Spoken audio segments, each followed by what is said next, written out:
Hello students, welcome back to my YouTube channel smart study science classes. आज के इस video में हम देखने वाले हैं क्लास 9 साइंस का अध्याय परमाणु की संरचना। इससे पहले वाले वीडियो में हमने अध्याय परमाणु एवं अणु पढ़ा था। यदि आपने वो वाला वीडियो नहीं देखा है तो पहले उस वाले वीडियो को देख लें, उसके बाद ही इस वीडियो को देखें, क्योंकि कुछ चीज़ें इस चैप्टर के अंदर हैं जो परमाणु और अणु वाले चैप्टर से रिलेट करती हैं। चलिए तो वीडियो को स्टार्ट करते हैं। जिसमें सबसे पहला टॉपिक आता है हमारा क्या, चैप्टर का नाम क्या है, परमाणु की संरचना।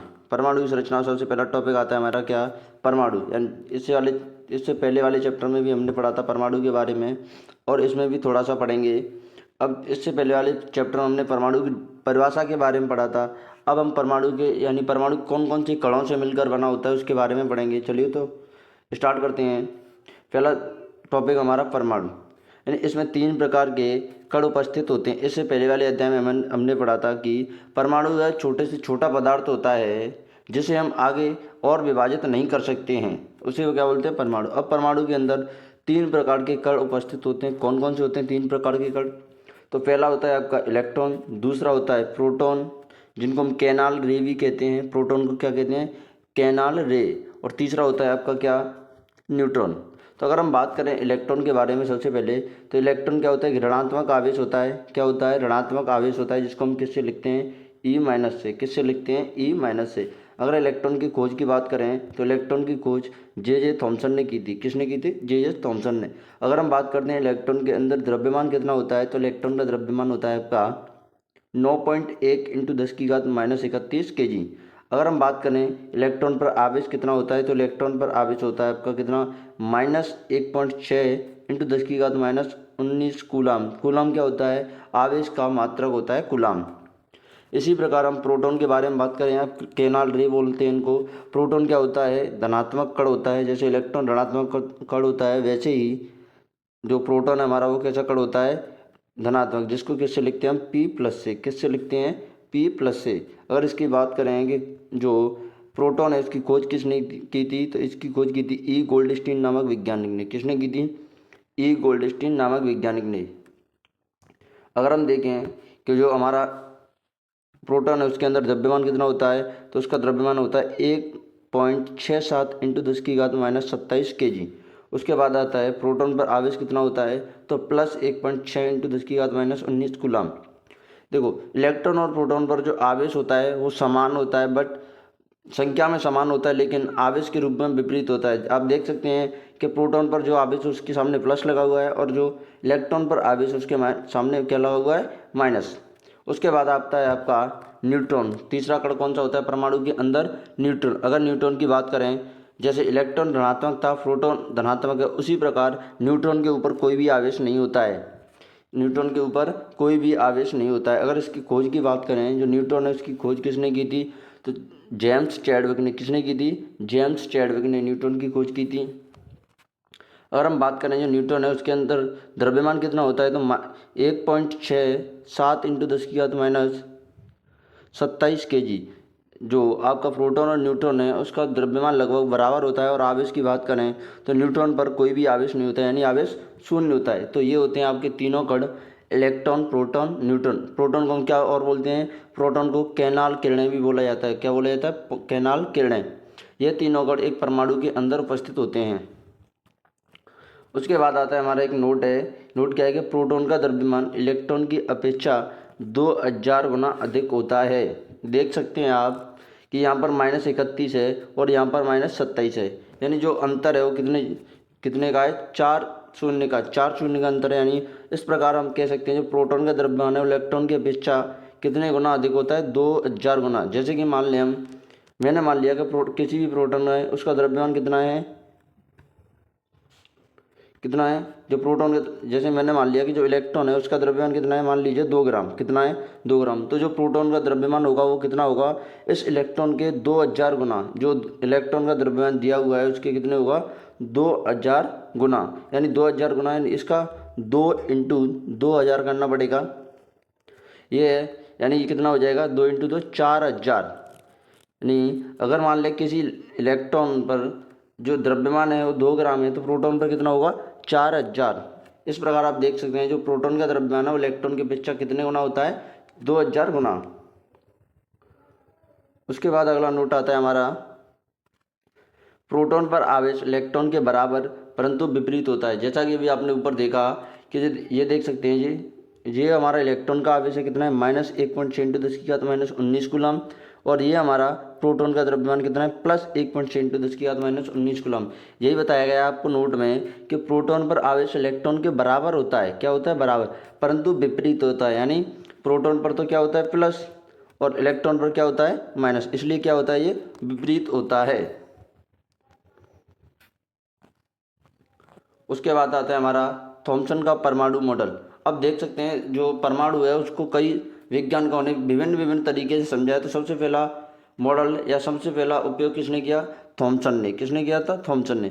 अब थॉमसन ने क्या बताया था, इसके अनुसार परमाणु में धन आवेशित तरबूज के खाने वाले भाग की तरह बिखरा रहता है। यानी जो मान लें कि ये हमारा कोई तरबूज है, और तरबूज के अंदर हम बात करें तो ये ऐसे मान लें कि जो खाने वाला तरबूज का भाग होता है, खाने वाले भाग को, तो ये क्या मान रहे हैं, धनावेश, यानी प्लस मान रहे हैं।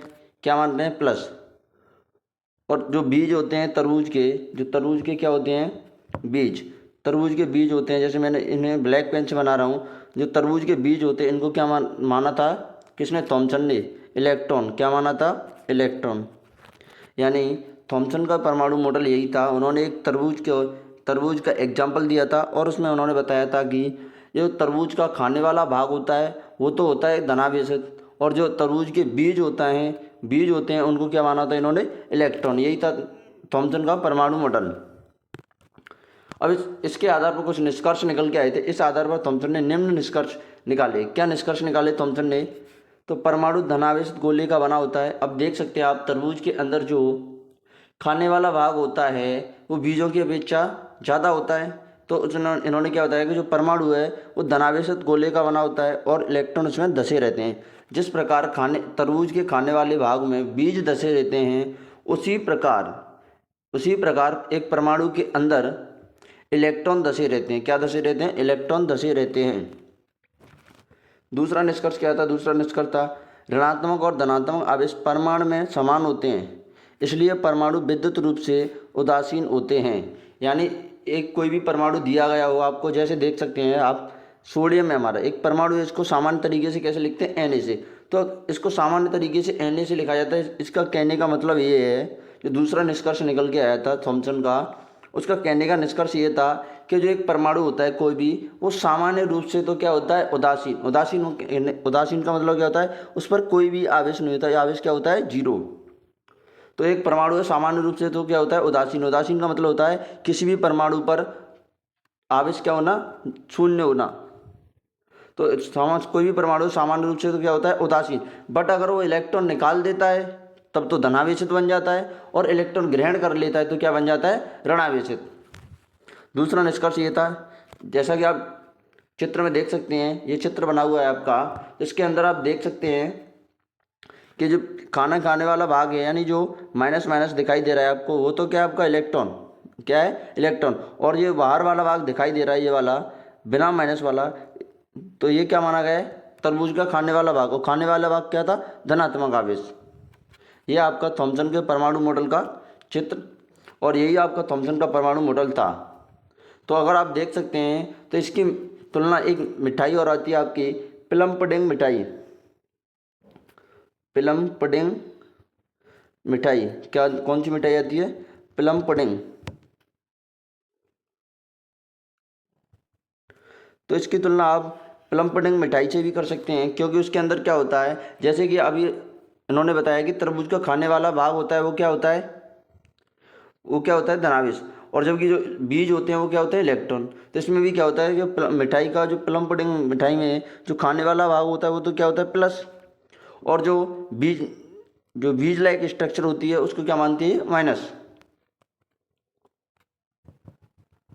अगला मॉडल आता है परमाणु की सापेक्ष में रदरफोर्ड का परमाणु मॉडल। कौन सा मॉडल आता है, रदरफोर्ड का परमाणु मॉडल। तो इन्होंने अपने प्रयोग में सोने की पतली पन्नी पर अल्फा कणों की बौछार की थी। किसकी बौछार की थी, अल्फा कणों की। जो रदरफोर्ड थे, उन्होंने एक प्रयोग किया था, उसमें क्या कहा था, सोने की पतली पन्नी ली थी। किसकी पन्नी ली थी, पतली, सोने की पतली पॉलीथीन ली थी, और उस पर अल्फा कणों की बौछार की थी। अब ये अल्फा कण क्या होते हैं, तो नीचे देखेंगे आप कि अल्फा कण द्विधनावेशित हीलियम कण होते हैं जिसका द्रव्यमान 4u होता है। यानी द्रव्यमान को किस में नापते हैं हम, एटॉमिक AMU या U में। तो अल्फा कण क्या होते हैं, हीलियम 2+ को ही क्या बोलते हैं, अल्फा कण। हीलियम का प्रतीक होता है He2+, यानी हीलियम के ऊपर 2 आवेश लगाने से जो कण बन रहा है उस कण को क्या बोल रहे हैं, He+2 को क्या बोलते हैं, अल्फा कण। लेकिन अल्फा कण प्रकीर्णन प्रयोग को बिल्कुल विपरीत परिमाण दिए। लेकिन जो अल्फा कण प्रकीर्णन है उसमें हमको हमारी जो रदरफोर्ड है उनकी सोच के अलावा उनको जस्ट विपरीत परिणाम मिले। अब क्या परिणाम मिले, तो आप देख सकते हैं तेज गति से चल रहे अधिकतर अल्फा कण सोने की पन्नी से सीधे निकल गए। यानी कुछ तो ऐसा हुआ, जैसे मान लें कि हमारे पास कोई सोने की पन्नी है, तो ये इससे कुछ तो कण बिना टकराए सीधे निकल गए, बिना टकराए सीधे निकल गए। कुछ अल्फा कण पन्नी के द्वारा बहुत छोटे कोण से विक्षेपित हुए, और कुछ का क्या हुआ कि जैसे मान लीजिए कोई अल्फा कण, ब्लैक पेन से दिखाऊं मैं आपको, मान लीजिए कि कोई अल्फा कण आया और ऐसे टकराया, थोड़े से कोण से ऐसे विक्षेपित हो गया, ठीक है। ये बोल रहे हैं सेकंड पॉइंट है, कुछ अल्फा कण पन्नी के द्वारा बहुत छोटे कणों से विक्षेपित हो गया। मतलब ये कोई अल्फा कण आया, यहाँ से जाना था बट ऐसे चला गया थोड़ा सा, ये तो क्या हो गया, थोड़ा सा विक्षेपित हो गया अपने रास्ते से। जाना तो इधर चाहिए था, चला किधर गया, इधर। तीसरा पॉइंट क्या था कि आश्चर्यजनक रूप से प्रत्येक 12,000 कणों में से एक कण वापस आ गया। यानी प्रत्येक, अब इन्होंने अल्फा कण का प्रकीर्णन किया था, तो प्रत्येक 12,000 कणों में से, अब 12,000 कण लगातार ये कणों की बौछार करते रहे, और 12,000 कणों में से लगभग एक कण जो सोने की पन्नी थी, पतली पन्नी, उसके बीच में टकराया और उसी रास्ते से वापस आ गया। तीसरा पॉइंट ये निकल के आया था। तो ये थे तीनों परिमाण थे रदरफोर्ड परमाणु मॉडल के, कि एक तो अल्फा कण, कुछ तो अधिकतर अल्फा कण सीधे निकल गए, कुछ में थोड़ा सा विस्थापन हुआ, और तीसरा पॉइंट क्या निकल के आया कि 12,000 कणों में से एक कण वापस आ गया। अब वो एक कण वापस क्यों आया, उसका कारण क्या था कि जी वो एक कण वापस आया, तो उसका कारण था कि अभी मैंने बताया था कोई अल्फा कण है वो क्या है, प्लस चार्ज वाला है। अब देख सकते हैं कि जो परमाणु है सोने की पतली बनी है, उसके केंद्र में कोई प्लस आवेश होगा। अब आप जानते हैं कि समान समान को प्रतिकर्षित करता है, मतलब धकेलता है, और समान और असमान हो तो आकर्षित करता है। समान और असमान होने का मतलब कि अगर मान लो प्लस और माइनस है तब तो क्या होगा, आकर्षण। अगर माइनस माइनस या प्लस प्लस है तब क्या होगा, प्रतिकर्षण, यानी एक दूसरे को धकेला जाएगा। तो आप देख सकते हैं जो एक कण वापस आया था 12,000 कणों में से, तो क्यों वापस आया था, हमने अल्फा कणों की बौछार की थी जो क्या थे, प्लस। और जो प्लस थे तो वो प्लस से टकराए होंगे तभी तो वापस आए होंगे। अगला है हमारा रदरफोर्ड परमाणु मॉडल के अब परिणाम क्या क्या आए थे। अब इन्होंने जो काम किया था उसके परिणाम क्या क्या आए थे, आप देख सकते हैं।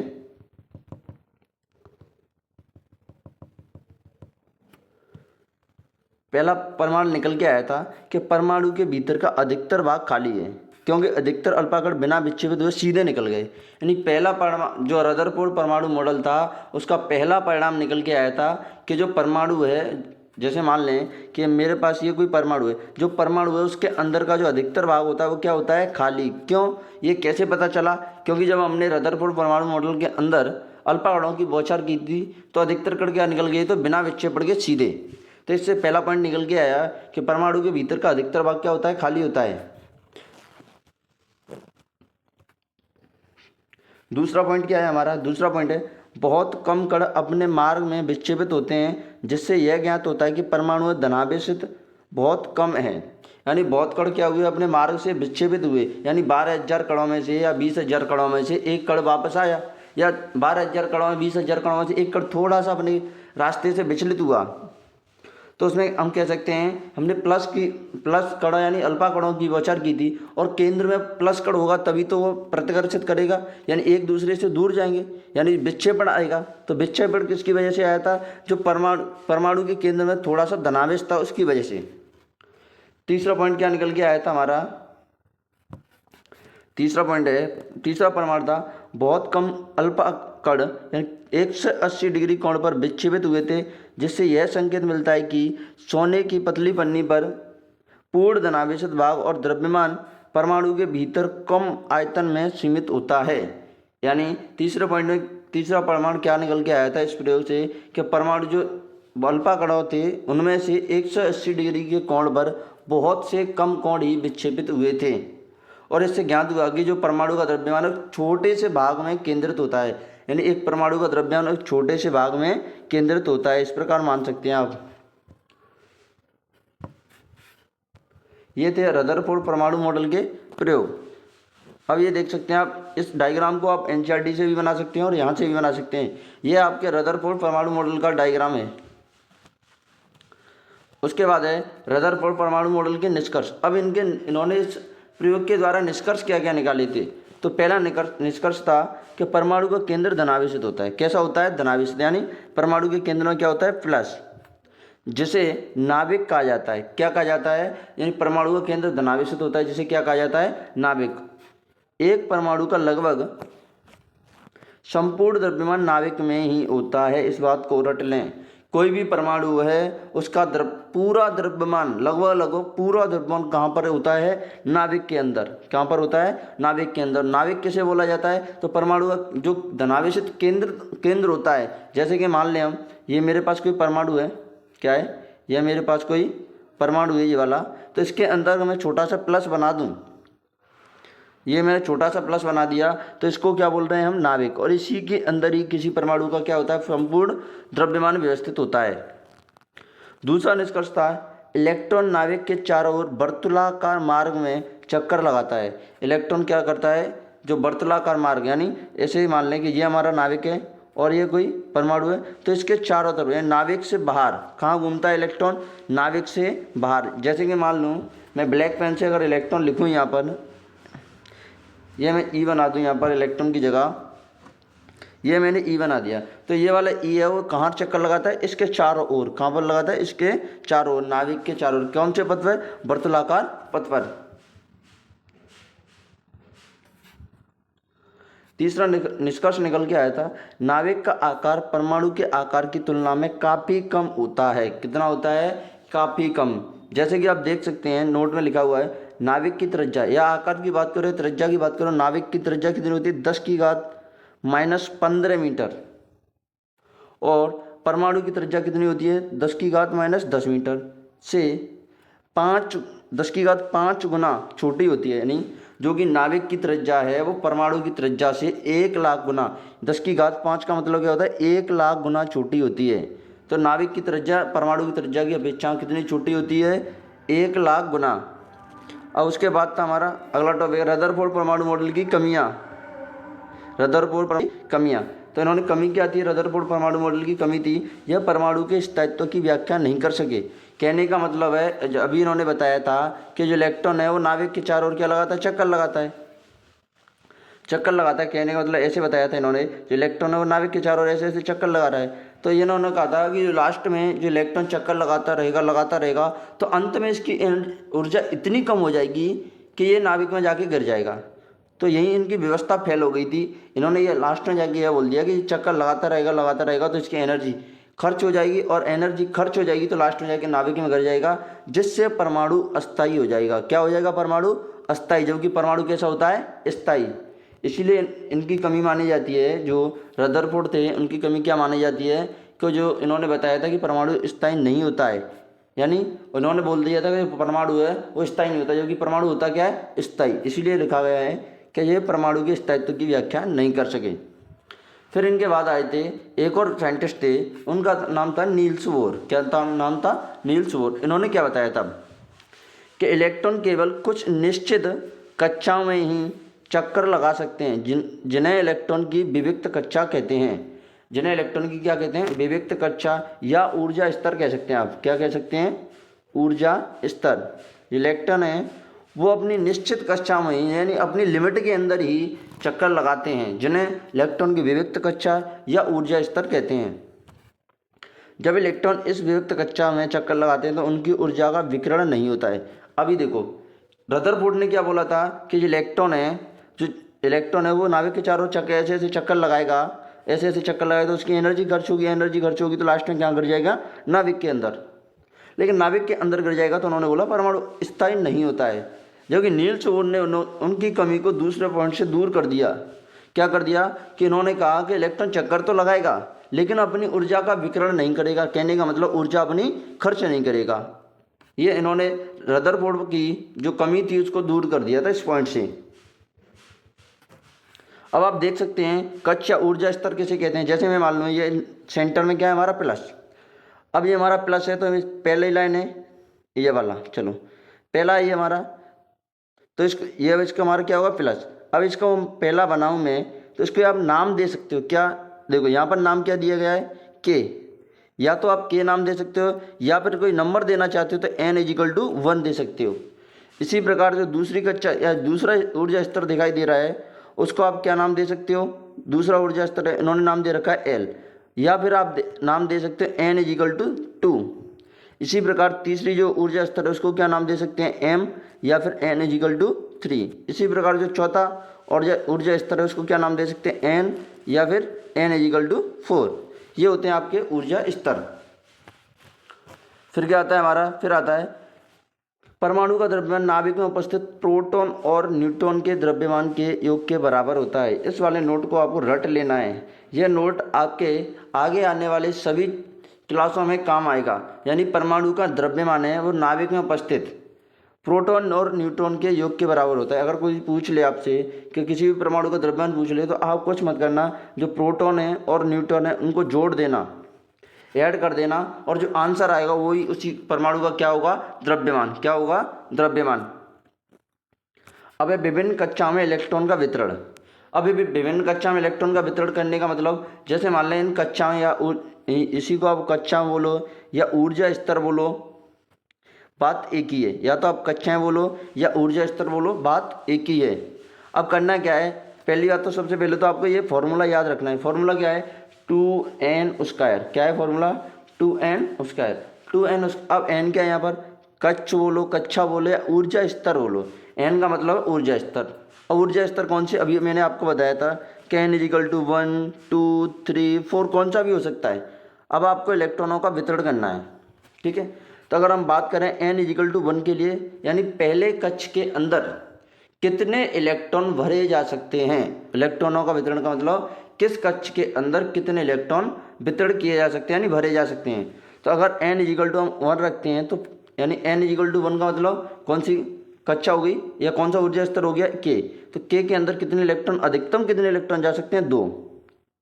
उसी प्रकार L=2, यानी n की जगह अब क्या रख दिया हमने 2। तो 2 का देखो 2 का स्क्वायर करेंगे 4 और 4 × 2 करेंगे तो कितना आएगा 8।